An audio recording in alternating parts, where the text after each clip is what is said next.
మూలిగే నక్కపై తాటిపండు పడిన చందంగా తయారైంది పాకిస్తాన్ పరిస్థితి.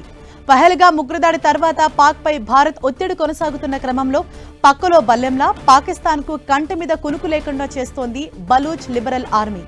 బలూచిస్తాన్లోని మంగుచోర్ పట్టణాన్ని బలూచ్ లిబరేషన్ ఆర్మీ తాజాగా స్వాధీనం చేసుకుంది. BLA డెత్ స్క్వాడ్ పాక్ ప్రభుత్వ ప్రాంగణాలను తన ఆధీనంలోకి తీసుకుంది. కొంతమంది పాక్ సైనిక ప్రభుత్వ అధికారులను బంధించింది.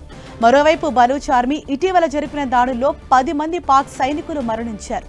ఈ ఘటనతో పాక్ దళాలపై బలూచ్ ఆర్మీ మరింత పట్టు సాధించినట్లయింది. పాకిస్తాన్కు ఒక పెద్ద షాక్ అని మనం చెప్పుకోవాలి. పాక్ దళాలపై బలూచ్ ఆర్మీ పట్టు సాధిస్తోంది. ఇప్పటికే కొంతమందిని మట్టుబెట్టినట్లుగా తెలుస్తోంది. ఇండియా వరుస యుద్ధ విన్యాసాలతో కూడా అటు ఉక్కిరిబిక్కిరవుతోంది పాకిస్తాన్. పాక్లోని మంగుచూరు పట్టణాన్ని ఇప్పటికే బలూచ్ ఆర్మీ స్వాధీనం చేసుకోవడంతో ఒక పైచేయి సాధించినట్లయింది.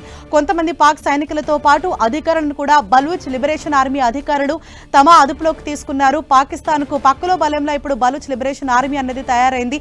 తాజాగా కొంతమంది పాక్ ఆర్మీ ఆఫీసర్స్ ను వాళ్ళు అదుపులోకి తీసుకోవడంతో ఇప్పుడు పాకిస్తాన్ అన్నది భయం గుప్పిట్లోకి వెళ్ళింది. ఎప్పుడు ఏం జరుగుతుందా, ఎప్పుడు భారత్ అటాక్ చేస్తుందా అనేసి భయం గుప్పిట్లో పాకిస్తాన్ ఇప్పుడు బతుకుతోంది.